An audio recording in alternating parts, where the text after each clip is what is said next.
درود پاک کیسے آپ کی زندگیاں بدلتا ہے، اندازہ نہیں کہ درود پاک سے کیسے ہماری زندگی بدل جاتی ہے، ہمارے قرضے اتر جاتے ہیں، ہمارے حالات بدل جاتے ہیں۔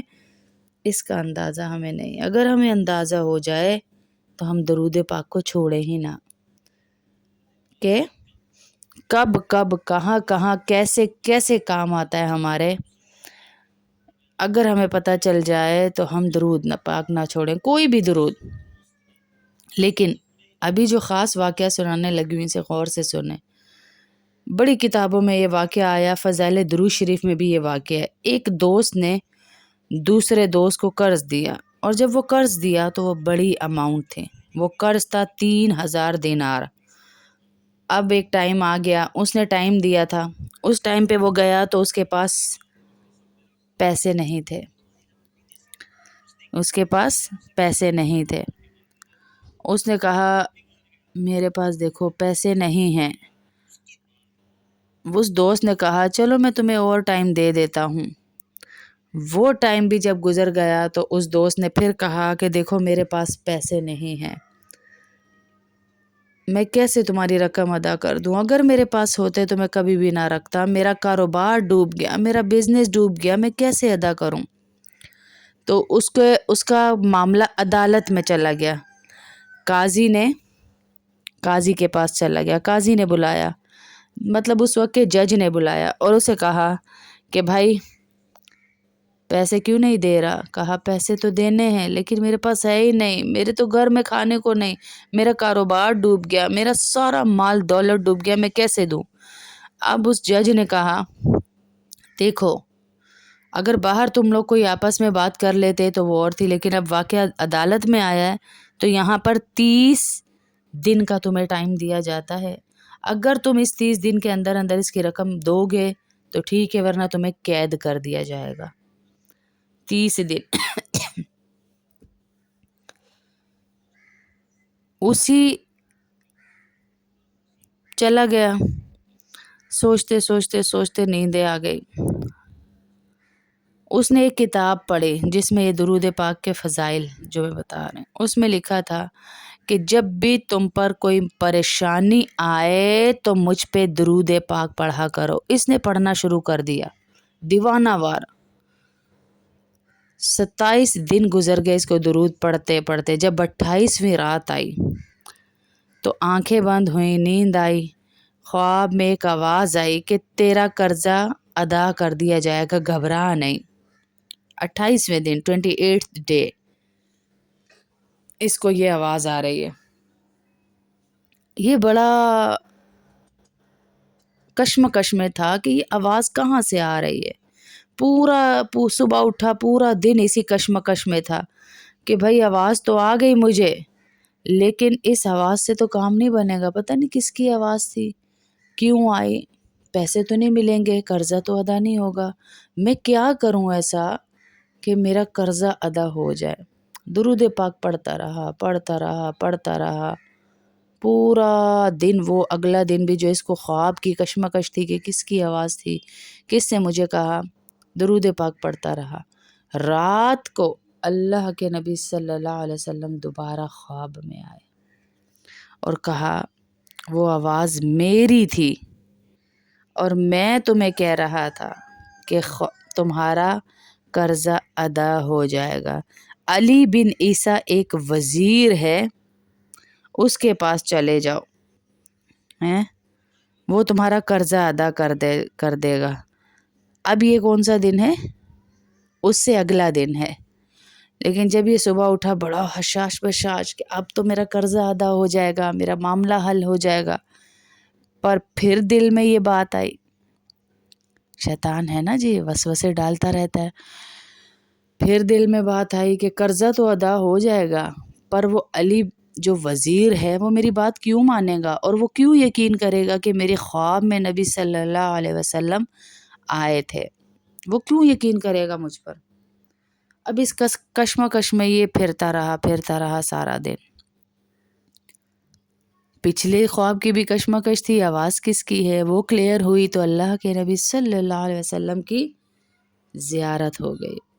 اب اس خواب کی کشمکش ہے کہ جس کا پتہ اللہ کے نبی نے بتایا ہے وہ میری بات کیوں مانے گا، وہ کیوں مانے گا کہ مجھے اللہ کے نبی ہی خواب میں آئے ہیں اور انہوں نے ہی مجھے اس کا پتہ بتایا، وہ کیوں اعتبار کرے گا۔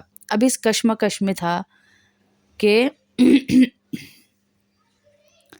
کیونکہ شیطان ہے نا، سوال ڈالتا ہے کہ علی بن عیسیٰ کے پاس جائے گا تو تیرے پاس ثبوت کیا ہے، پروف کیا ہے، کیا کہے گا کہ میرا قرضہ دے دے، تو وہ تیرا قرضہ کیوں دے گا؟ اور اگر میں نے اس کو کہا ہے خواب، اب یہ خیال ڈال رہا ہے شیطان کہ تجھ سے وہ کوئی نشانی مانگے گا تو نشانی کیا دے گا کہ اللہ کے نبی تیرے خواب میں آئے صلی اللہ علیہ وسلم۔ آخری دن تھا، 29واں دن، پورا دن درود شریف پڑھتے پڑھتے اس نے گزار دیا۔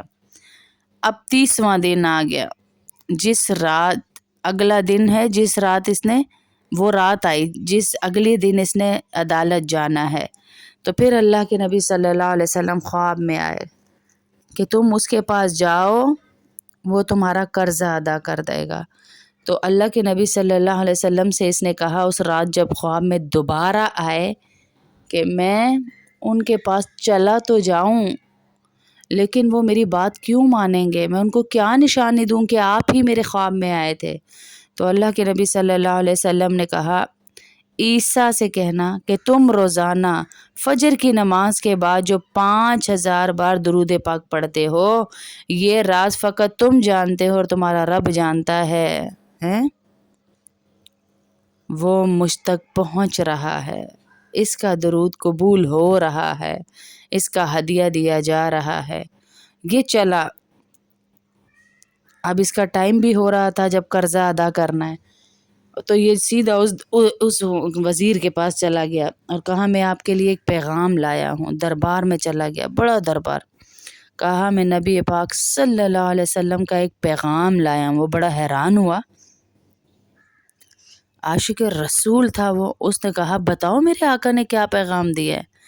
کہا آقا نے کہا ہے میں 3000 دینار کا مقروض ہوں، اگر آپ وہ ادا کر دیں تو میرے آقا خوش ہو جائیں گے۔ علی بن عیسیٰ کہتا ہے تیرے پاس کوئی ثبوت ہے، کوئی دلیل بھی ہے کہ کیسے نبی پاک صلی اللہ علیہ وسلم نے تمہیں بھیجا ہے؟ اور پھر وہ بندہ کہتا ہے مجھے میرے نبی نے دلیل بھی دی ہے، خالی ہاتھ نہیں آیا ہوں، ایویڈنس بھی دیا ہے، وہ یہ ہے کہ تم روزانہ جو فجر کی نماز کے بعد نبی پاک صلی اللہ علیہ وسلم پر درود پاک بھیجتے ہو وہ نذرانہ قبول ہو گیا ہے۔ جب تک 5000 کا عدد پورا نہیں ہوتا آپ کسی اور سے بات نہیں کرتے، یہ راز صرف آپ کو پتہ ہے اور رب جانتا ہے۔ وہ وزیر جیسے جھوم اٹھا، ایسا وزیر تھا جو روز 5000 درود پڑھتا ہے، وہ روز 5000 درود شریف پڑھتا تھا۔ وہ اس نے کہا کہ اس سے بڑھ کر کیا سعادت ہوگی کہ میرے نبی نے میرے درود قبول کر لیے، یہ خواب اور ان کا بتانا قبول ہے۔ تو اس نے پھر 3000 دینار لائے اور وہ اس کو پیش کی اور کہا جاؤ اس کا جا کر صدقہ دے دو، اپنا قرضہ دے دو، ادا کر دو قرضہ۔ اور دینار اس کو دیے، کہا یہ دینار 3000 اور لے، یہ اس کا ہے کہ یہ اس خوشخبری کا تحفہ ہے تجھے جو تو نے مجھے دی کہ میرا درود پاک میرے نبی نے قبول کر لیا ہے، میرے نبی نے میرا درود پاک قبول کر لیا ہے، یہ اس کا نذرانہ ہے۔ پھر اس نے 3000 دینار اور دیے اور اس نے کہا یہ لے لیجئے اور چھوٹا موٹا کام اپنے بچوں کے لیے شروع کر لیجئے اور مجھ سے وعدہ کیجئے آج کے بعد زندگی میں جب بھی آپ کو کوئی کام پڑے سیدھے میرے پاس آئیے گا، کیونکہ آپ کی آنکھوں نے نبی کی زیارت کی ہوئی ہے۔ یا اللہ یا اللہ یا اللہ، اس درود سے اللہ کتنی برکتیں ہماری زندگیوں میں دے رہا ہے ہمیں اندازہ ہی نہیں۔ 9000 دینار اللہ کے نبی صلی اللہ علیہ وسلم پہ درود پڑھنے کے صدقے، قرضہ بھی ادا، تحفہ بھی مل گیا، بچوں کے لیے اور مل گیا ہیں۔ اب عدالت میں جب گیا تو اس نے عاشق رسول نے قرضہ ادا کیا اور ان کے سامنے رکھا، اور قاضی نے کہا پہلے تو یہ بتاؤ قرضہ آیا کہاں سے، کیسے ادا کیا؟ ارے کہا میرے نبی نے مجھے تحفہ دیا ہے۔ اور پھر اس جج نے اس سے پوچھا کہ تو کہاں سے لایا؟ تو اس نے جواب دیا میرے آقا رسول صلی اللہ علیہ وسلم ایسے میرے خواب میں آئے اور انہوں نے مجھے اس وزیر کا پتہ بتایا، اور اس وزیر نے مجھے صرف قرضہ نہیں دیا، اس نے مجھے ہدیہ بھی دیا، اس نے میرے بچوں کے لیے بھی دیا۔ تو اس قاضی نے کہا صبر کر جا، وہ کیسے وزیر اپنے سارے اجر لے جائے، سارا ثواب لے جائے؟ میں بھی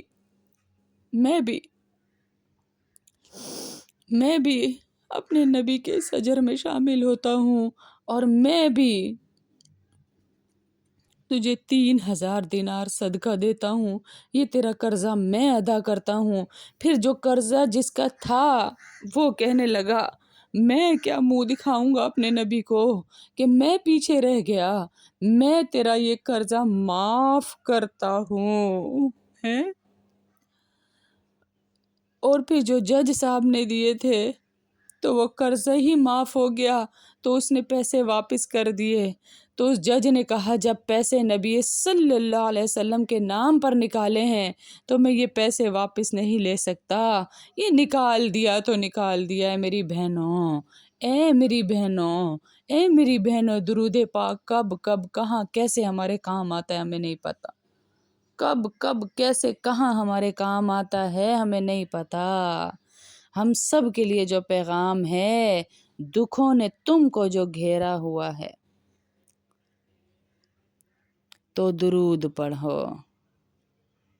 جو حاضری کی تمنا ہو تو درود پڑھو، سارے مسائل کے لیے درود شریف پڑھیں، اپنے قرضوں کے لیے، بیٹیوں کی شادی کے لیے، ٹینشنوں سے باہر آنے کے لیے، ہر چیز کے لیے درود پڑھیں۔ اللہ کی قسم درود پاک ایسا وظیفہ ہے کہ اس کے بعد میرے نبی آپ کا ہاتھ پکڑ لیں گے،